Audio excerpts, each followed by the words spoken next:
It is a disaster in here. I think this disaster is because somebody came through and ransacked the place while nobody was living here. So yeah, it smells. Oh God, it smells worse. Okay.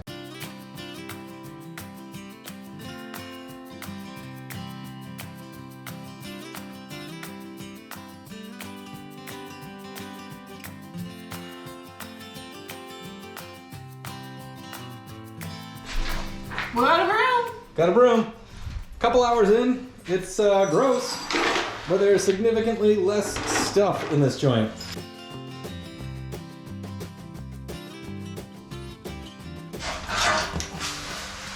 Gross. Yeah.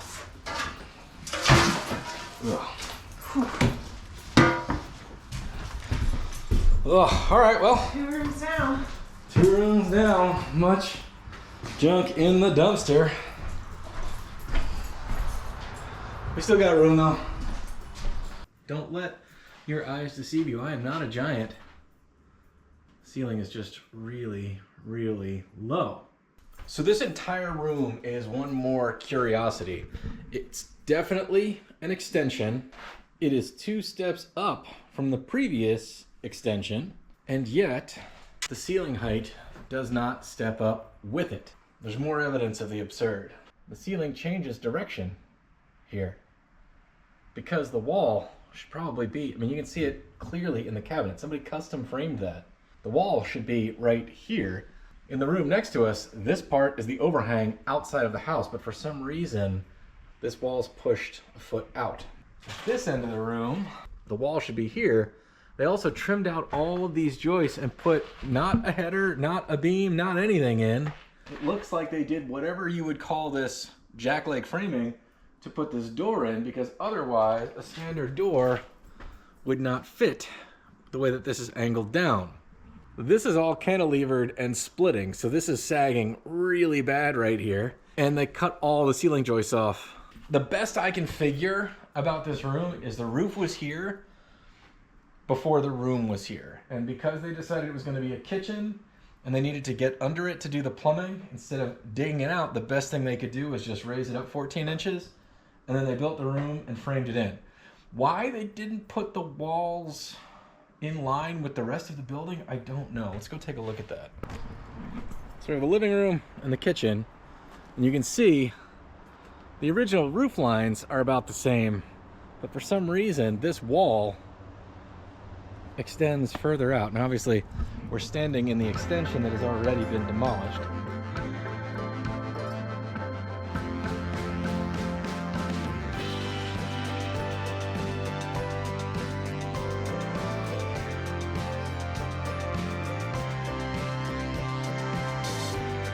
Alright, I was not even kidding you. I've never seen anything like this. We open that up. Look at this.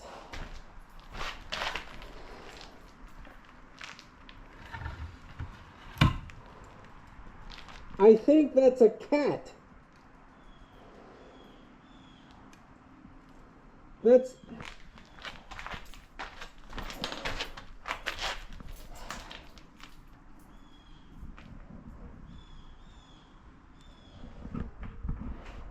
completely mummified.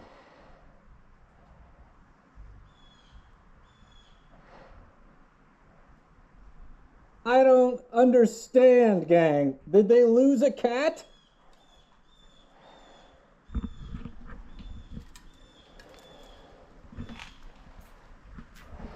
What?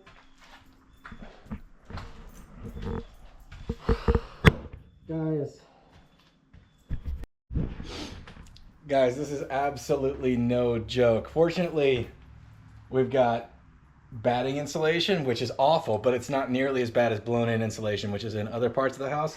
So I'm able to pull it out, but I've never seen anything like this. I pulled down this ceiling piece right here, and a bunch of stuff fell out, including what appears to be a mummified cat. I mean, this thing must have been here I didn't even see it at first. I saw these little white things, and I didn't know what they were. I still don't. Maybe rice?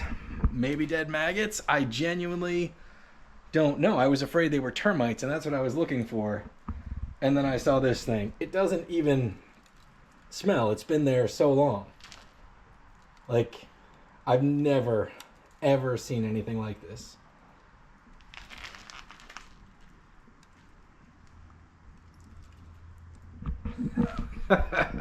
So grab your respirators, wear long sleeves. Holy cow. I don't have the foggiest idea. I'm gonna put the respirator back on, and we're just gonna keep going. Holy cow.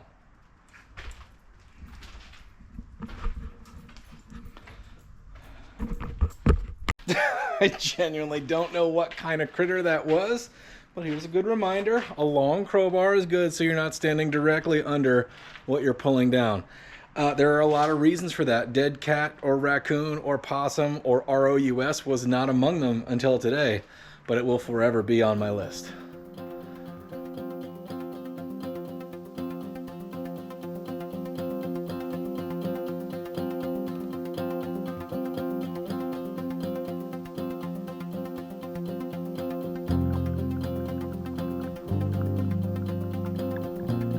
Alright team, anytime I'm exploring an abandoned place, some secret hidey hole, I'm always looking for D.B. Cooper's money, and no such luck so far.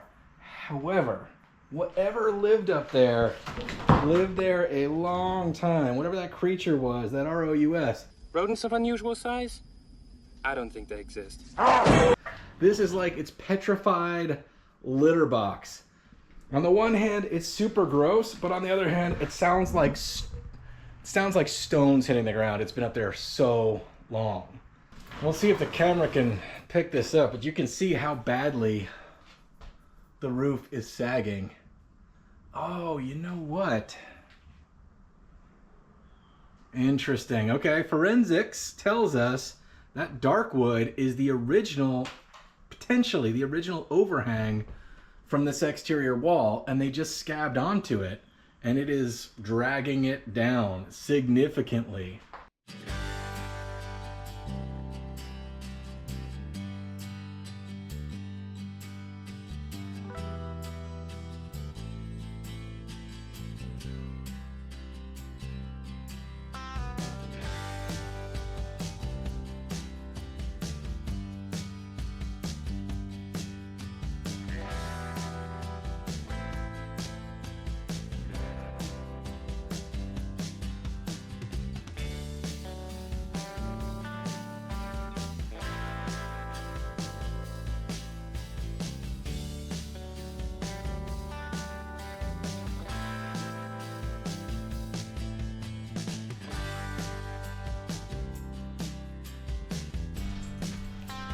All right, sports fans, not bad for a few hours on a Sunday afternoon. Let's take a closer look at what we've discovered here. So, structurally, by today's standards, there's a lot wrong. Structurally, by any day's standard, there's also a lot wrong. And let's define the differences. This thing, if they'd extended it wall to wall, load-bearing wall to load-bearing wall, there's foundation under both walls, and put a 2x4 or 2 underneath it, this would have been fine and would never have sagged. Now, there's water damage issues that are another problem, which this one rafter was actually holding up this side over here, and water killed that thing. It's kind of shocking because this side hasn't failed yet, and it's basically being carried, all the weight of the center section of this roof is being carried by that one rafter at this point, because the rest of it's kind of a hinge. We have 2x6 ceiling joists, and they're running 20-something feet, but they sort of built their own roof trusses, and the way they did it was using these metal mending plates, which it's not dissimilar to how roof truss actually works, the way that these 2x4s are carrying the load, but modern practices and best practices would be to put a beam in wall to wall. It's less than 12 feet, so one 12-foot beam in the middle could have carried the weight of the ceiling on either side. It's definitely sagging, but I can't say that it's the span that's sagging so much as it's sagging at the end, and that's just bringing the entire structure down. Standing back here, you can see the ridge beam separating.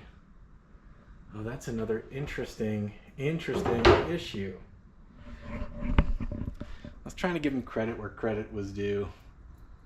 I was trying to say that sometimes even when you do things kind of wrong, they still work out. This is another big problem, because the dark part of the roof is the overhang from the original roof. They did not continue the new ridge all the way over. They could have done mo better there. It looks like everything on this side is actually a 2x8 plus a 2x6 sistered to it. I'm not really sure why they're all like that, but they are all like that. And then over here on this other side where everything is a mess, it's a single 2x6 run. Huh. I find that very curious.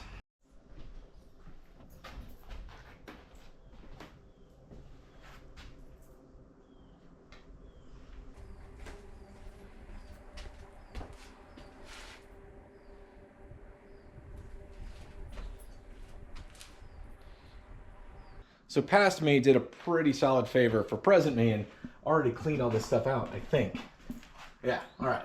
But this kitchen dates back to, I think, the early 60s. Looks like that, feels like that. So we need to figure out how it's attached. I got a bad feeling it could be nailed, because there's a lot of nails in this house where in modern land there would be screws, but in the 60s they didn't have cordless impact drivers to drive screws and everything. So hammer and nail was the most effective way to go. Yeah, yep, dang. Well, that's all right. We got old Leroy too. So as always, behind these things, we'll continue our search for D.B. Cooper's money. Last time we were in this room specifically, we took the ceiling out and we found some very, very interesting stuff. None of value, but very interesting. If you haven't seen that, check that video out somewhere in the playlist. Here we go. 86 that. Some of this little stuff can really hold on and sort of surprise you. It's tenacity.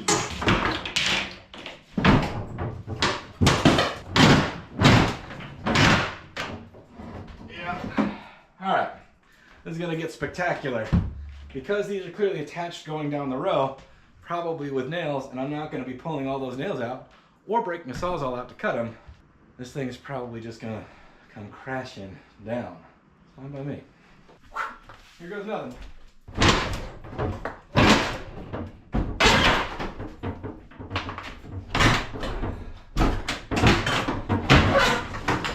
Look at it, everybody. Incoming. All right, it's like the old cartoons. Timber. Well, that went quickly. We've been at 5 minutes. Hooray for us. Again, the forensics are fascinating. This is some early wallpaper. That was behind this edge of the upper cabinet.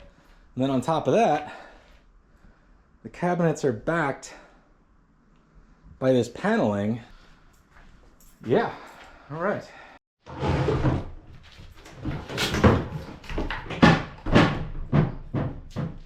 I know some of you are thinking that you're not wrong. It is a bit of a shame. But if you've been following this whole series, the level of gross that these things are is pretty intense.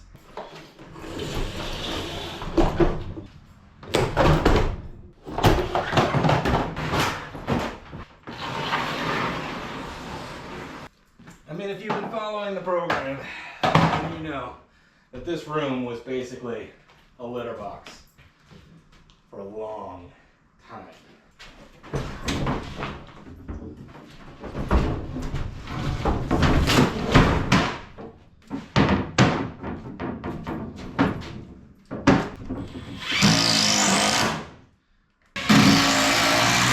I know on the House Flipper shows, the HGTV Renovation shows, They love swinging a sledgehammer I'm gonna introduce you to the Hammer Brothers, Sledge and Jack.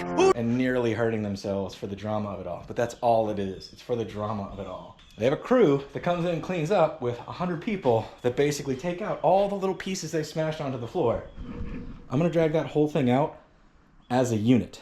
Not only would it have been harder to remove with a sledgehammer, it also would have made much more of a mess. Cabinets get installed as a unit, so they can usually come apart as a unit.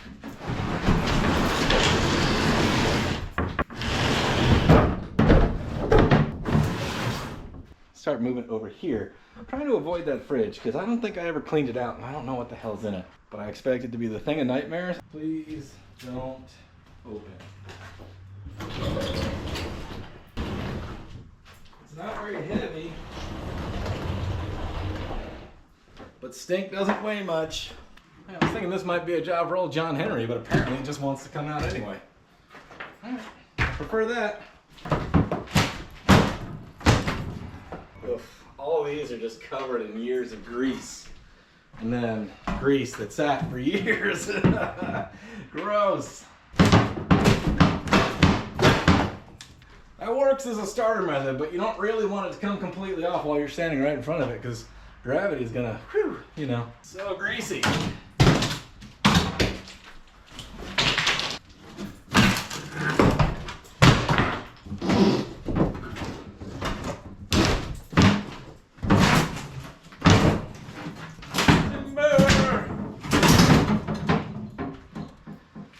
Less dramatic.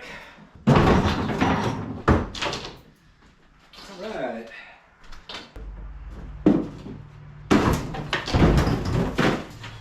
Gotta be prepared for that. All right, I'm just gonna walk away. All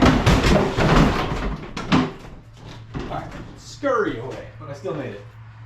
So the method's going pretty well. The nails are pulling out. We're on our last row of upper cabinets. We're 30 minutes in. If you're watching this to figure out how to do it, we were going to try to take those out, but we pivoted because I realized those were installed first. These were tucked in after that, so those were behind the uppers on this side and on this side. So just kind of do a little bit of forensic work, figure out what order they were put up in, and go the opposite the best you can, because pulling those down would have been possible, but a nightmare with these in place. Now that they're not, I can grab the bottom, pull them loose, pry from the top, and hopefully they'll come crashing down like everything else did.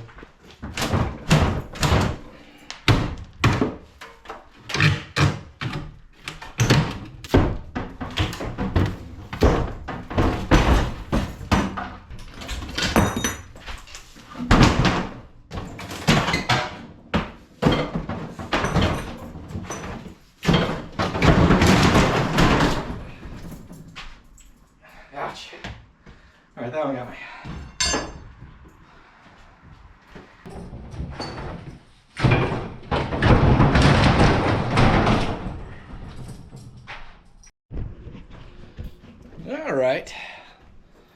All right, that was two mistakes.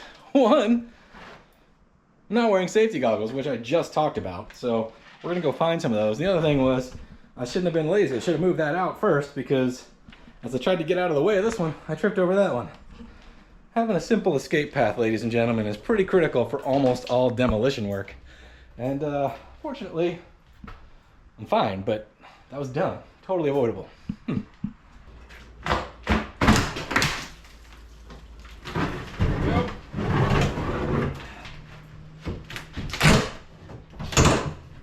Looks like this one's coming out in pieces. Do it though.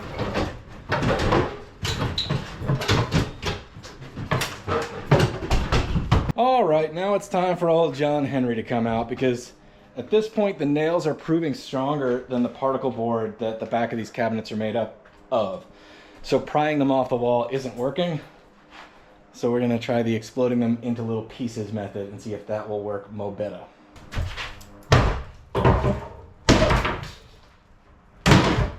Again, let your old John Henry 9-pound hammer do the work. You don't have to act like you're Babe Ruth trying to swing for the fences. Let the weight do the thing, you know what I'm saying?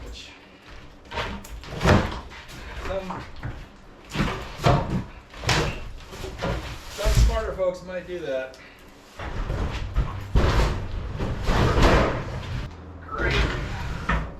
What do you guys think it looks like behind your stove? That's where all the silverware went. Oh, there's that shaving razor I was missing. Okay. It's disgusting. So if you guys weren't sure why I wasn't saving the cabinets, well, a film of that is covered. And then on top of that, there's a sprinkling of cat, rodent, ROUS feces.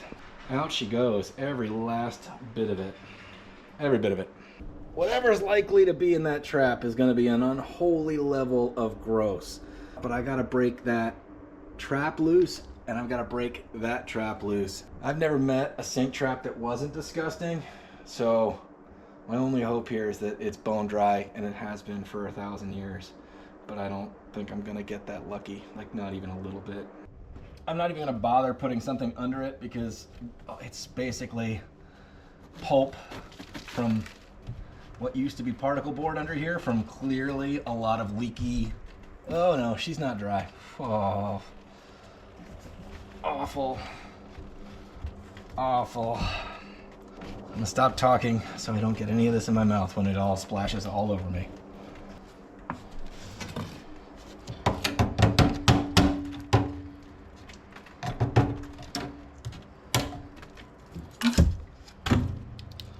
All right, it doesn't smell foul yet.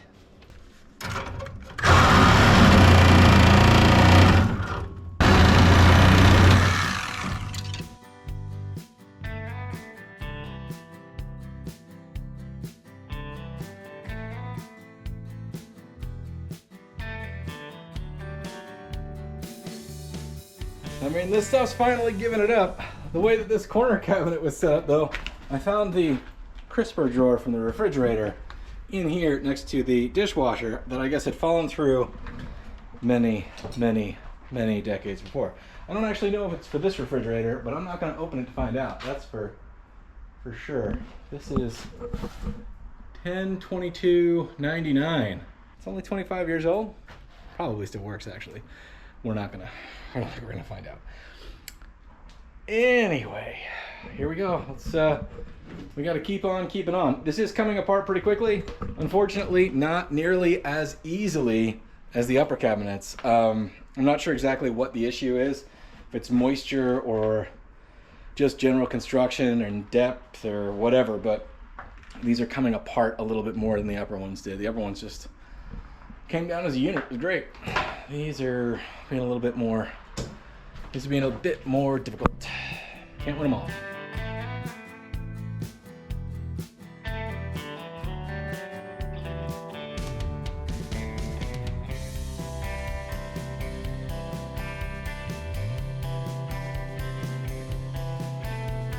Sweating, even though there is a chill in the air. Had to take a pause and reach out to the dumpster company, let them know this one's full. I'm already ready for a new one. We got more to go, and more and more and more and more.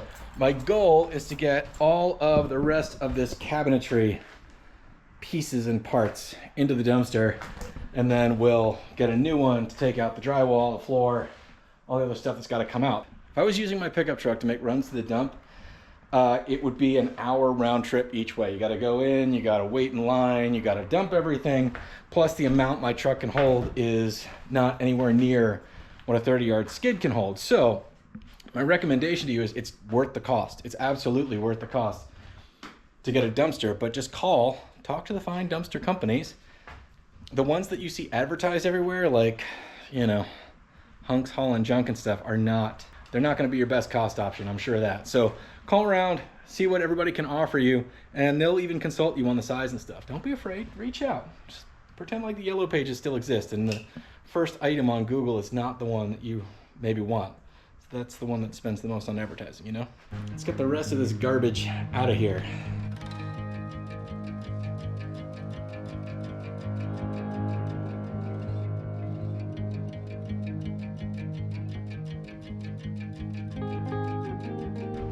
All right, so we're kicking butt and taking names. We're about 2.5 hours in, but we have reached respirator work. At this point, I had to use the garden hoe to scrape this emulsification of disintegrated and reconstituted particle board and dust, and I mean, it's bad in here. So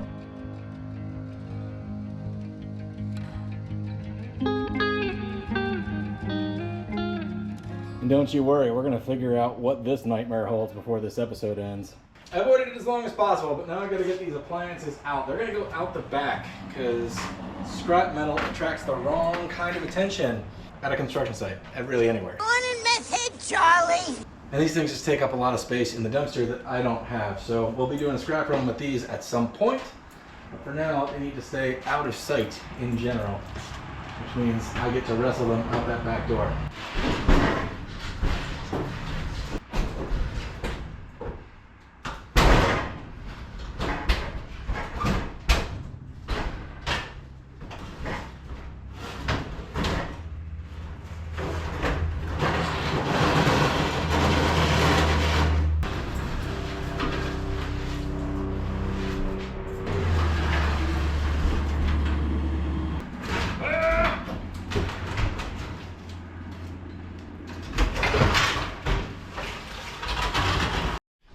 All right, friends and countrymen, unfortunately, I've checked. The only way for this thing to get out of here is through that sliding glass door, which I don't want to break, and I sure don't want to tip this and its contents all over me.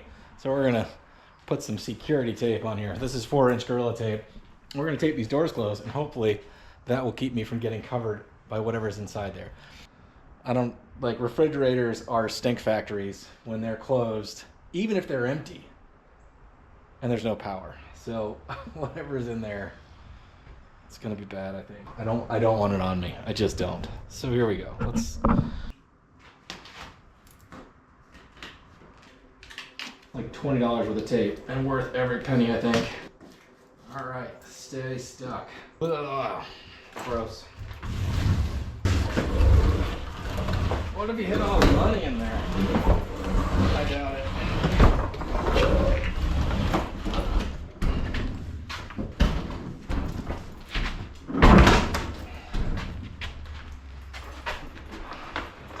Ugh.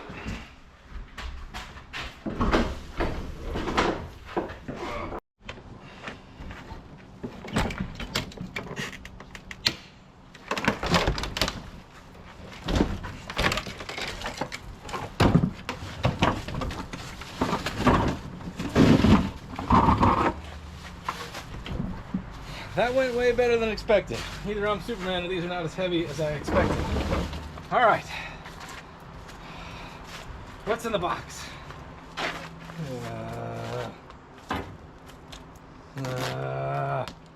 You guys ready?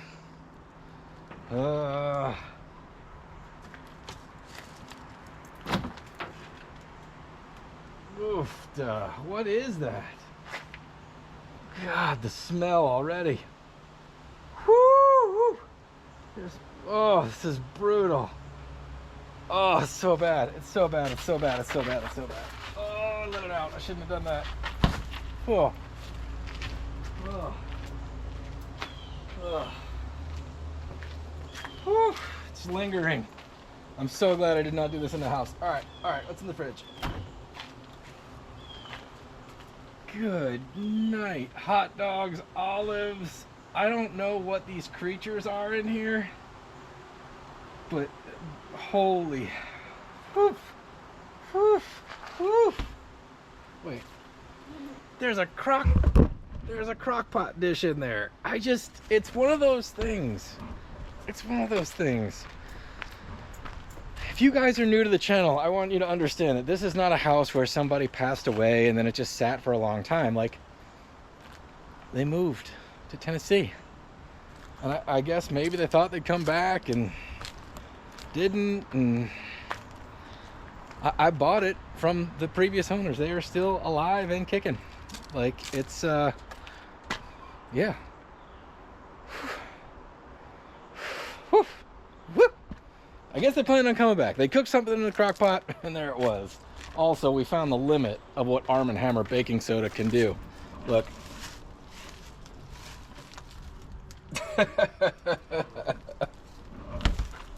Oh, boy. Oh. Oh. All right. I'm going to tape that thing shut, and then it's going to go into the bottom of the dumpster on the next run. Wow. There we go. Get back on there. Get back on there. All right. my disaster area, which is just a work in progress. Speaking of works in progress, thank you for watching. Please consider subscribing and liking and commenting and do all the YouTube things that help me out. I hope you enjoyed this. If you learned something, bonus. Really not bad for 3 hours worth of work. Gone. You guys all know John Henry. We got old Leroy standing by. If you grew up watching the good cartoons like I did, you thought crowbars were only for burglars. Well, nope, they're for you too. Power's off, and we're gonna just get into it. And by get into it, I mean swing a hammer and bust through these walls like we're reenacting that scene from Ghost. God, this place is huge. Except Demi Moore is not involved. However, if you know Demi Moore and can help me change that, please drop her a line and tell her, hey, her company is always, always welcome. And I want to cringe.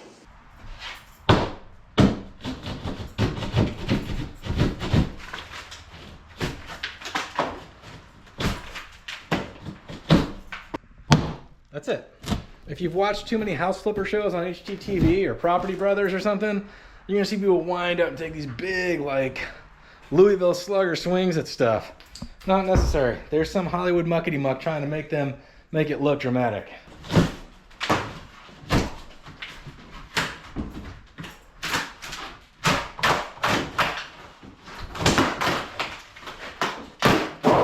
It's fastened on there enough, and it is brittle enough. It is just coming off in tiny, tiny little pieces.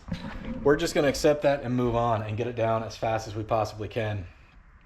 It's unfortunate, like, ceiling came down in pretty big chunks and we just carted them out one by one, but this is not gonna do that, it doesn't seem like. You can look for spots like this. That will tell you where there are nails. Where there are nails, there are studs. You do not want to wind up with a sledgehammer and crash into a stud. All we're trying to do is break the drywall enough between the studs so that we can get a pry bar in there and pry it off in as big of sheets as we can possibly carry.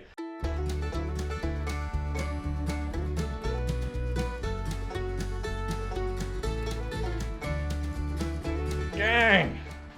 Continues to baffle me because there's a header beam that probably used to be at 6'8", so that used to be a door, maybe. But I don't understand that one. That doesn't make any sense. And it's labeled vent hood, and that's a beam. Like, that's a no joke. That's a true 3.5, I don't know, by 5.5 beam. It's not two pieces. Also, it's insulated, like actually well done. They insulated every cavity that I've found so far. But yet they didn't bother doing the ridge correctly, which is a big, big deal. They didn't cut in this door correctly, which is a big, big deal. All they had to do was go from wall to wall. It was like 4 extra feet of lumber. What on earth, you know? My running theory was that the roof existed and they built the walls underneath it, but that doesn't really seem to be true anymore. It's just, I haven't been able to explain why, like, the ceiling joists do not actually make it to the wall. They sort of become a roof truss kind of thing, but what would be the overhang normally is what's on this wall.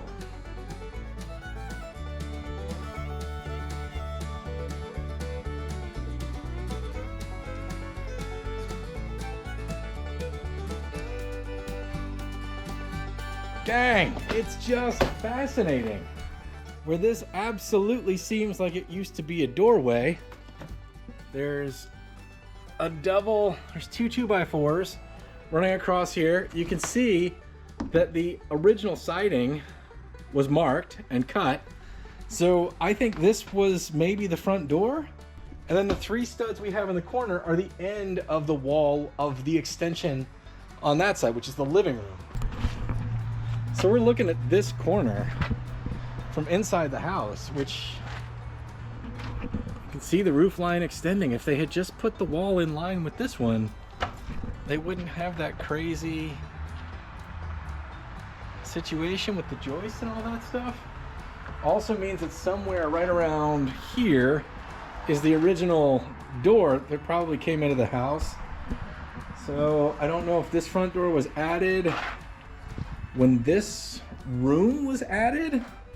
I mean, I think I would have understood if I was standing in what used to be a carport. Maybe when we get the floor out, it'll still prove to be that way. But I feel like the only thing that would explain that is if there was originally a beam for the carport or something that went here, and they decided to build this other wall before they removed this wall. But there's nothing on this side to suggest that.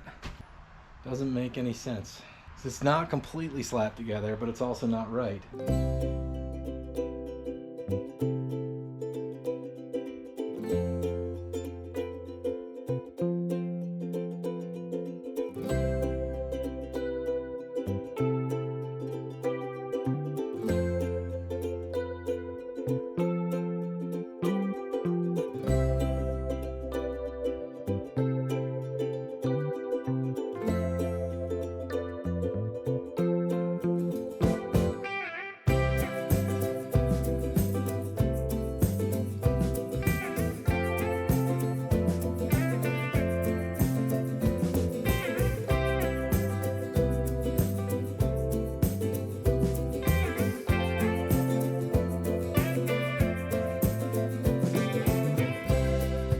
Well, team, we found another permanent resident here.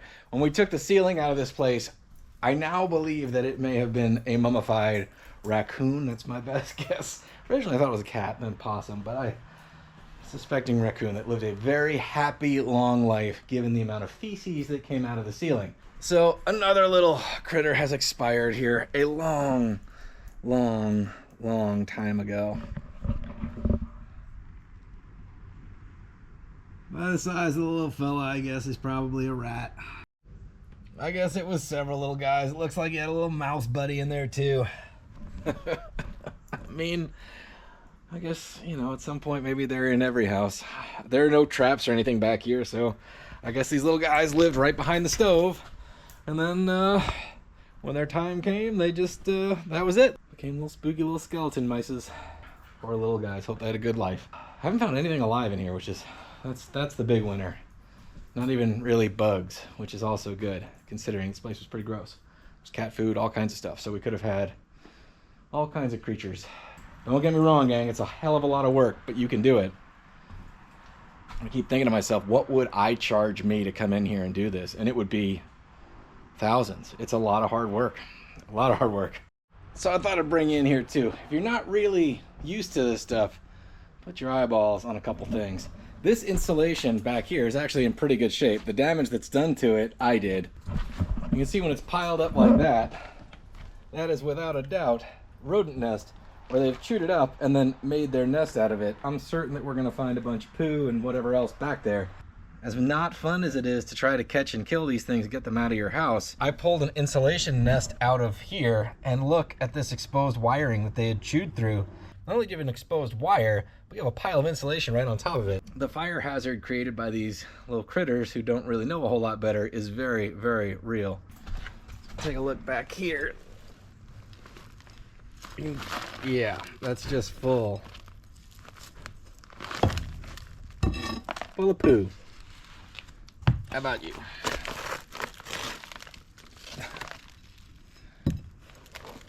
Yep, full of poo. It's not particularly uncommon.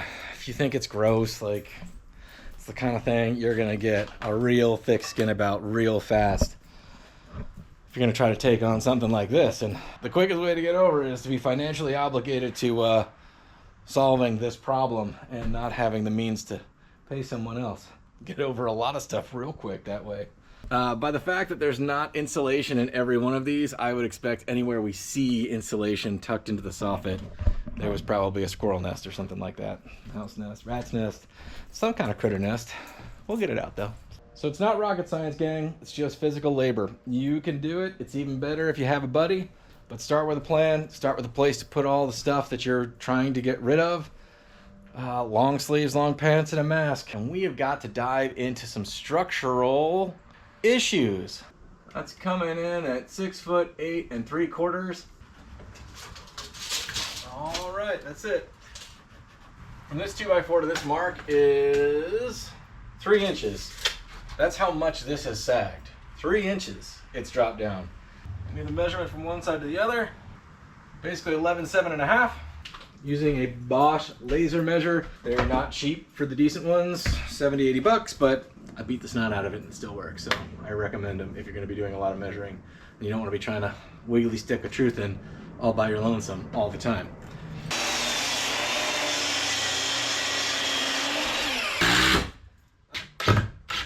Here we go.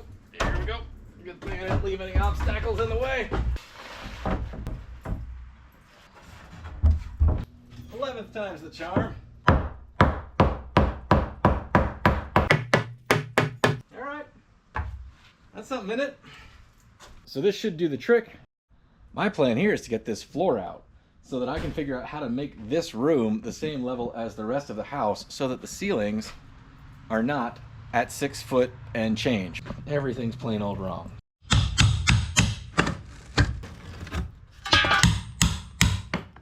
Oh, penny, how about that?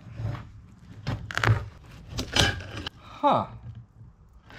Not what I expected. I thought I was going to see linoleum over plywood, but what I'm seeing is linoleum over hardwood. This definitely appears to be tongue and groove, real, no joke, hardwood. It's amazing what goes in and out of style, right? Linoleum was the great big thing. They covered up what is now extremely expensive hardwood. It's not, I mean, not salvageable, but at least not with the work I'm willing to put into it. When this stuff is done right, it does not want to come up. It's angle nails and all that. You can usually get an edge out, but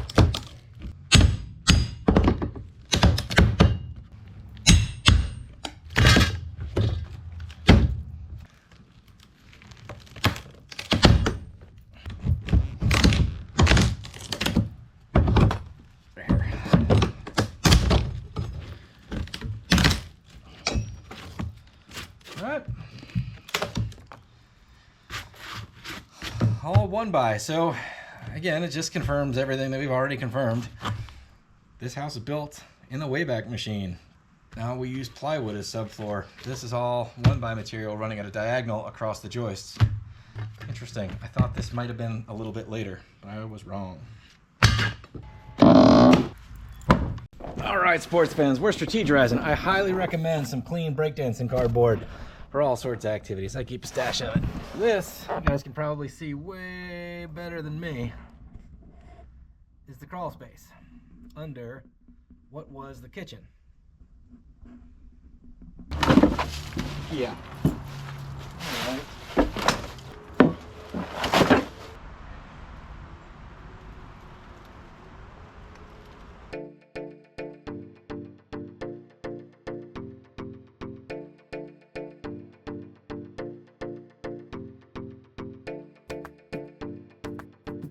I mean, it's coming up, but boy howdy. I am wondering if a smarter version of me would just run a circular saw every couple of feet, and that'll give me a breaking point, because it is, no joke, tongue and groove, hardwood. It was installed with these old school blacksmith carpenter nails. It's for real.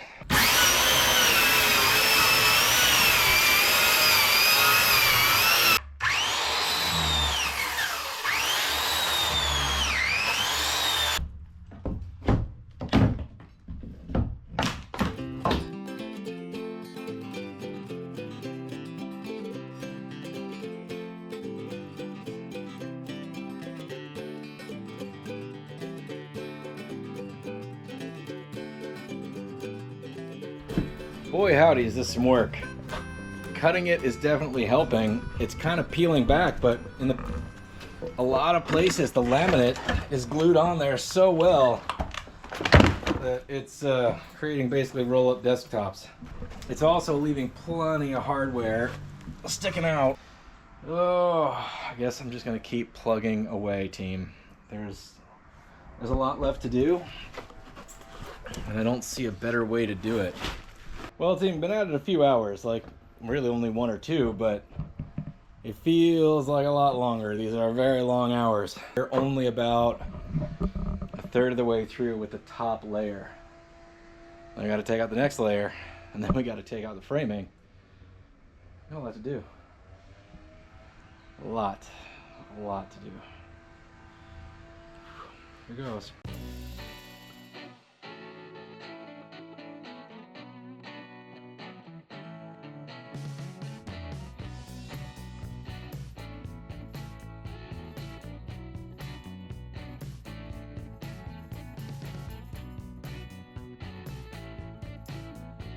I think I'm about 4 hours in, and I'm about halfway through taking out the hardwood and laminate. I will say the laminate being on there and glued down as well as it's glued down is definitely making things more difficult. Keep morale up. And I'm gonna go walk the dog because she's number 1. Well, the sun's going down. That's never stopped us from starting or restarting a project, now has it? I don't wanna, but I'm gonna anyway. And then we're just gonna go to town with old Leroy, Redneck CrossFit. It's hard work. All right.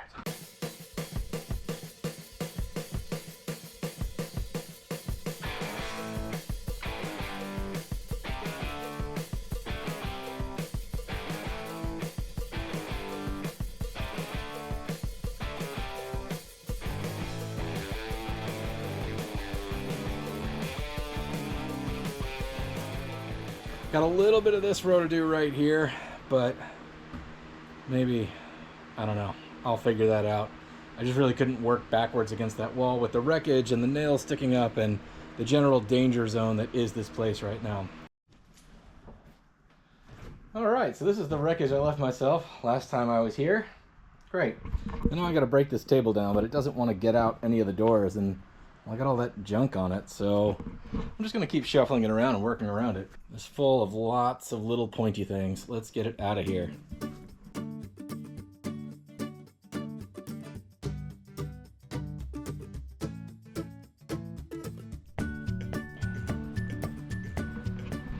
This has been a particularly unpleasant journey. That floor did not want to come up. It's interesting though about the construction. So I still have a couple pieces of plywood that are clearly from repairs at some point. I still have to get this edge. As usual, the sink had a leak for a long time. I want to go ahead and get all the dust out of here. I don't want to sweep it up, I want to vacuum it up. Got a little trick for that too. All right, gang, if you're thinking home renovation, you think you're gonna break out your shop vac. Well, a couple things about this. This is really just a dust mover or rounder unless you set it up right. The filters that come with this do not collect dust particles nearly the size that you want. And what that means is, it comes in this tube, without an extra tube in the exhaust, it all just comes right back out here. Also, this thing is like a leaf blower. So even if you have a high dollar HEPA filter that keeps all the dust that you pull in inside the machine, this is still blowing air, spreading all the dust around that you are not actively pulling up. So save your money on the filters, take the dinky little hose that comes with it, jam it in the exhaust, and buy yourself one or several very long vacuum hoses. That way when you flip the thing on, it's blowing all, that's how much air would otherwise be blowing this dust all around the room and up into the sky and thus into my lungs, and in your case, yours. So this is a much better setup. They sell these right at the store. They should sell them with it because otherwise these things are pretty much useless. Vacuum hack. I did find something in here that I think is absolutely fascinating. So I was peeling up this paper underlayment. It says from Goodyear Aircraft, I guess Litchfield, Arizona. I haven't looked that up to make sure there's not another letter under here. But this says what it was. Duct Assembly B-17B, which I'm assuming is B-17 Bomber. It has a DWG, so drawing number, revision number. I'm gonna see if I can find some plans for a B-17 and figure out what this was. I know quick research says that they had ductwork that, I'm sure they had ductwork through the aircraft, but some of the stuff that comes up in a quick search is the ductwork that fed air from the wing into the superchargers and into the coolers. And it is going to be on display in the house because it's just too cool. We ought to move our science experiment into the old dumpster. I only dropped it once on the way over here. Fortunately, straps and the duct tape held because there's nothing but a biological weapon in here. Absolute stink bomb. We're gonna lay it down. We're gonna bury it. Never to be opened again. There's $1 million in here in gold bars. I'm never gonna find it.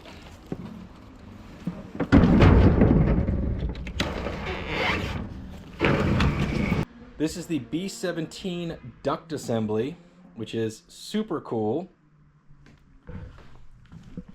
Over here we have another piece of a crate to Lockheed Martin.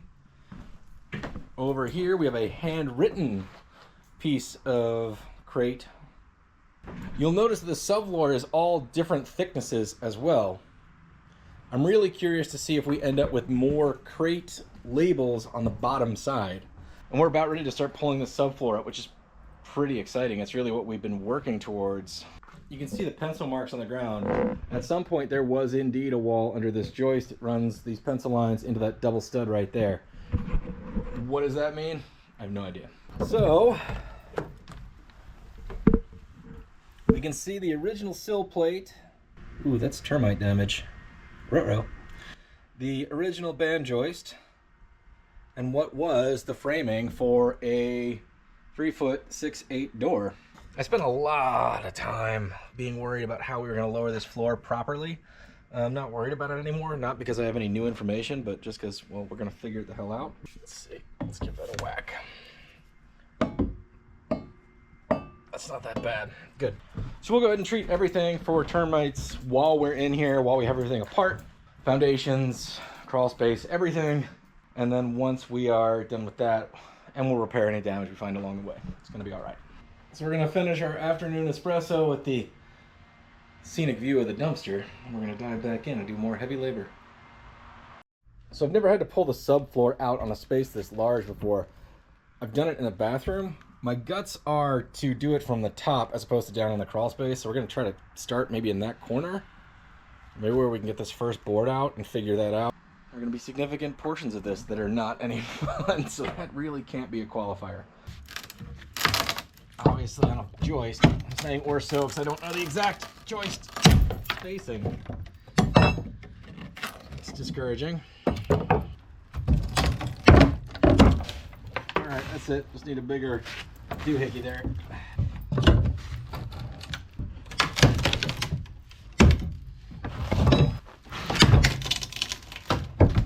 Alright, well, look at that timber right there. That's a sill plate if I've ever seen one. Holy smokes. Why is that like that? I mean, it's awesome, but it's going to cause us a problem.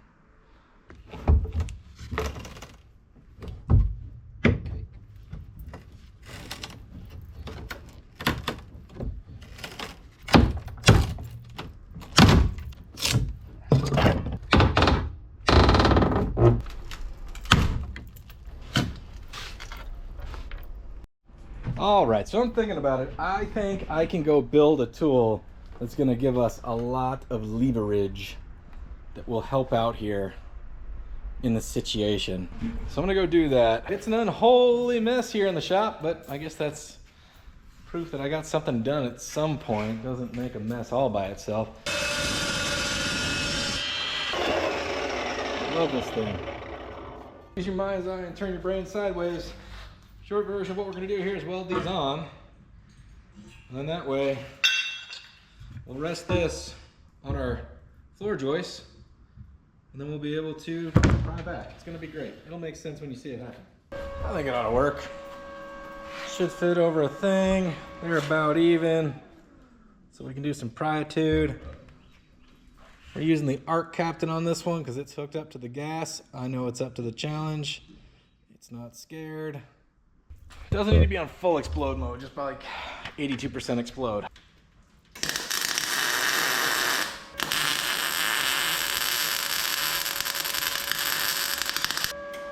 I didn't.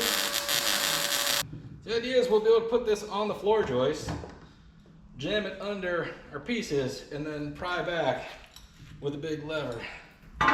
It's just like Bob Hope said, give me a big enough lever, and I'll move the world. I definitely did a lousy and haphazard job, but that doesn't mean it won't work. Fit. Interesting. And it doesn't, it still works as a pry bar, but wow. It's got its place. This is just gonna be harder than I thought because these nails aren't pulling out. The boards are snapping first. So let me see if I can develop a technique.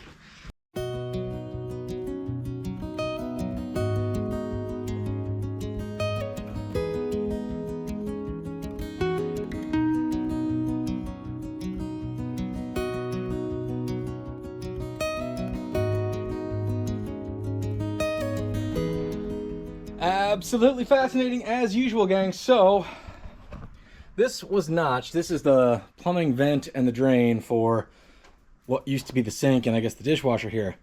It was just notched. So rodents had come up through the floor into this part of the wall, which was behind the cabinets. So guaranteed going to happen if you live in an area with critters, which is everywhere. So you do want to fill that stuff with some like wire mesh and these days foam, and that should help keep them out. Also, you can see daylight through a gap like that. That's like a critter superhighway. Like, they wanted to be here. You had water leaks, so there was water and food snacks. And when I cleaned this place out initially, mountains of cat food on the floor. Bags plus bowls. So these guys lived high on the hog. The other thing I'm seeing is like, this is serious lumber. It's a mixture of 2x6 and 2x8s or 10s. I'm not really sure what I'm dealing with here yet, but I know that this lumber is holding on to these nails enough that it's splintering the subfloor before the subfloor is willing to give it up, which means this wood is in incredibly good shape, or at least most of it is.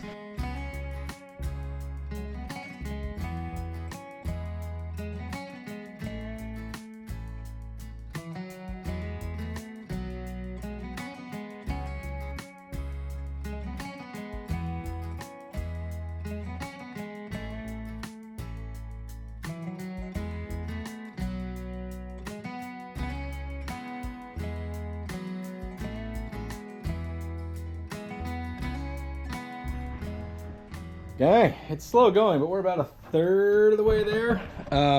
Definitely faster going than pulling up the floors. It's interesting to dive in here.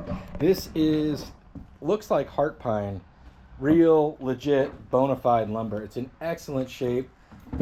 That beam is really pretty incredible. It's interesting. I actually thought that would have been under the wall, but maybe I'm wrong. The wall would have been here. So I'm not sure why the beam is there. I know it sounds dumb when people say like it's really nice wood or it's beautiful wood or whatever, especially when they're talking about pine, but once you get into enough of this like construction, do-it-yourself stuff and see the cost of lumber, and then also all of the lumber that we use nowadays is pretty much new growth, forested, grown, to be harvested. And so it's like these really young, not dense trees. So the rings are far apart, it's supposed to grow real fast and soft, and it bends. It turns into hockey sticks, man. It's all Canadian wood if you're not, careful. So the idea that this wood is in this good of condition after 50 or 60 years and not bowed, not twisted, not warped, it's pretty solid. And all those nails are still biting into it. It snapped all of this 1x lumber rather than pulling the nails back out of that wood. Pretty wild. I will say I'm not sure when nail guns were invented. All these nails are sunk into the wood and there's no hammer mark. So either somebody was driving these nails and then setting them with a punch or a nail set, or they were fired in. But I don't know. It's forensics. You guys know about nail guns, the history of. Put it in there. Also, this pillow down here. All I could think was, oh, gross, there's a pillow. Then I tried to move it, and it's a bag of concrete that got left there, and that is a concrete pillow is what that is. So.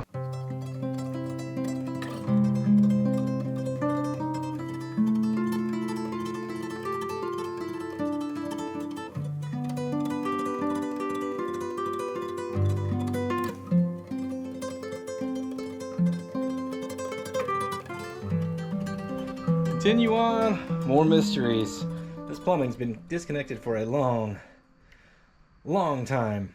I can tell because, well, there's a hole in the ground underneath it where the water has basically just washed everything away. This ran to the sink over here and the clothes washing machine in the other room. It's also interesting to see that this, at some point, we have cast iron running to PVC.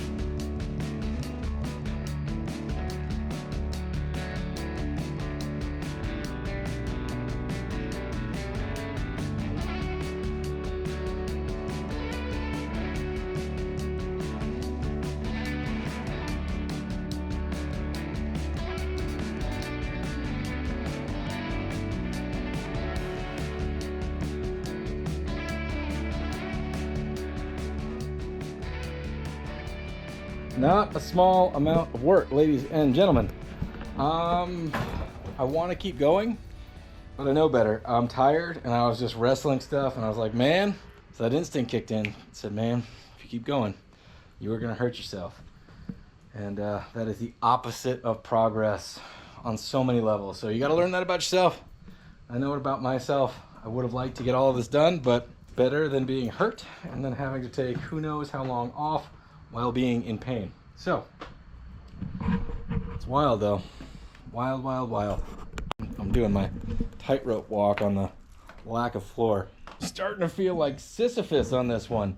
I keep working real hard and feeling like I get a lot done, and then I come back. Anyway, every time I come back, I suddenly look around in here and, well, it's not done. Like, I'm not even done pulling up flooring. I guess that's what I'm gonna do.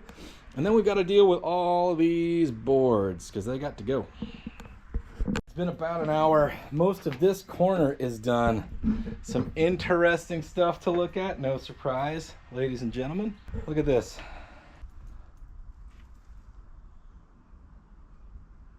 Really is kind of beautiful and surreal to see a tree root like that. That tree root is working its way all the way through this foundation and belonged to a tree that was right here, like right here against the house. The thing about trees is the canopy and the roots are about the same size. So if you've got a canopy stretching way over your house with branches, you probably have roots trying to get under your house. This one right here is reaching over the house. I'm a little concerned. I've got a feeling that this root is coming off that tree we were just looking at. We are down to the floor joists. So it's time to take a chainsaw and just split these up into pieces that are easy to get out. Just kidding. Some of you guys just had a heart attack. This is, no joke, heart pine.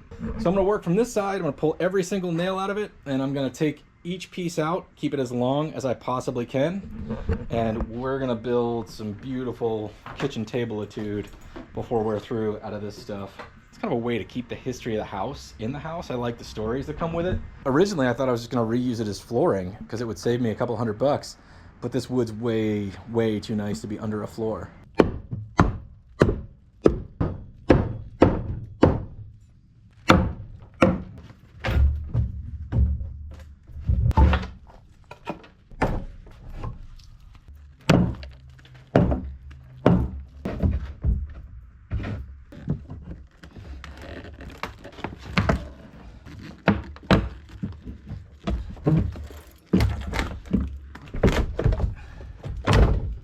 Man,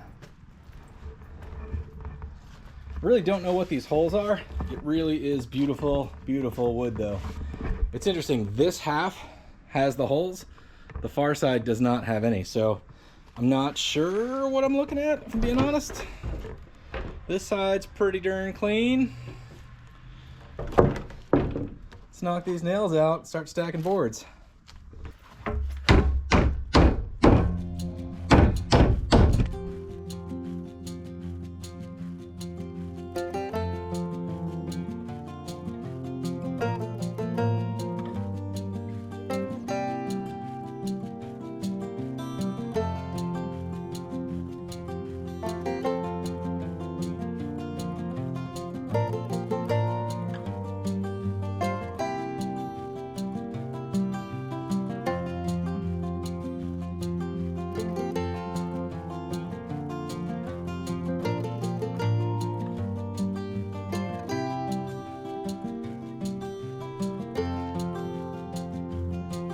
Been at this phase a little under 3 hours, and we're about halfway there, which is great news. I'm getting a little faster at it, and this area is a little clearer. We had some floor and stuff left over here. This wood is absolutely beautiful. I also didn't realize this when I was taking the floor up. I was wondering what these grooves were. Well, these are tongue and groove boards. I genuinely have no idea what would warrant tongue and groove boards of that size, but I mean, it really is something else. So I like both sides of it too, if I'm being honest. There's like this really nice wood grain, really nice. But then the other side has these holes in it. And I genuinely don't know what that's about, unless this was some part of the process. The best guess I have now, like coming up with it on the fly, is that this was part of the planing and joining process, that maybe there was some weird spiked wheel that pulled the board through to give it this tongue, this groove, and plane this side. I don't know. If you know the history of woodworking and all that stuff, manufacturing, I would love to know. But I'm extra excited about it because with the tongue and groove boards, there's 1, 2, 3, 4, 5 of them. Guy could easily put together an absolutely beautiful kitchen table with something like this. For a second I thought only the tongue and groove boards had the marks, but that's not really true. But they're one-sided, but that also has a different sawmill finish. Don't know. Put it in the comments. Love to learn. It's always had a cool community on this channel. People that know stuff, people that are also curious, and people that are also like me, just magpies. Magpies of the world, saving everything. All right, we're gonna take a quick break. I'm gonna come back and see if I can't get this finished, because this is huge to me, huge. I was super intimidated by the idea of taking this floor out, but knew it had to be true for me to actually be satisfied with the rebuild, with the roof being low and all that stuff. So we're gonna dive back in here in a little bit.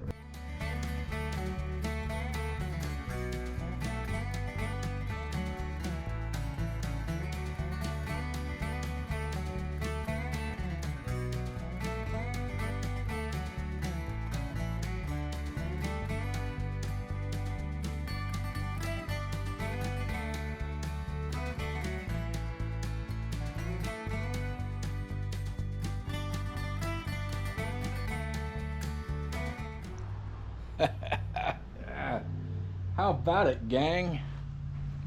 This is a big step. I mean, we got a hot mess on our hands, but getting into it, there's so much under here that needed love, needed work. Some of it was done right, some of it was done really wrong. We looked at the foundation issues where they didn't really join it with the other house at all. This was, well, that's an extension, but still, it was here before this part, and they just kind of turned the corner. It worked, it held up, but clearly all kind of critters could get in under there and lived all over here. Definitely water leaking. Looks like the window was solid. The window does not seem to be the source of the leak, because all of this is okay, but the plumbing was clearly leaking, so this is all rotten. Speaking of critters, the stove was back here. There's still actually a bunch of poo in there that we need to vacuum out, but this is definitely worth noting. This was a stove plug that went up through the floor, and the critters were using that hole to get through, and you can see it is all exposed just from them kind of gnawing on it and clawing to get by. So it's just one of those things. You gotta get the critters out of your house. And also, this is all busted and rotten. which was the drain for the sink and the drain for the washing machine, which is this other extension that was added on, which appears to be more of like a slab on grade kind of situation. We'll burn that bridge later. But yeah, it feels like it's been a hot minute since we tore the roof out and found a mummified raccoon. Check that video out if you haven't seen it yet, or maybe it's part of this video, I don't know. But yeah, heart pine, this is all beautiful. This all has to get stored. All this crap has to get out of here. And we've got some pretty major next steps. Eventually, this floor level is going to be this floor level. But there's a lot to do. But this is a lot done. This is a huge, huge step. We can now figure out how to move forward. Wild. But what am I looking at? Still haven't totally forensicked this out yet. Because that looks like it was framed for a larger window at some point. So maybe when this room was added, it wasn't the kitchen yet. That's a door framing. It also had room for stairs to come up. Door framing, door framing. I don't know. As always, sports fans, thanks for watching Between the Sharks. This is a huge step, even though it looks like complete and utter wreckage. But yeah, I can't reach the ceiling anymore, so we'll call that a win. Great big win. I'll be rebuilding this from the inside out. It's gonna be wild. All right, good luck on your projects out there. We'll see you next time on Between the Sharks. Whew.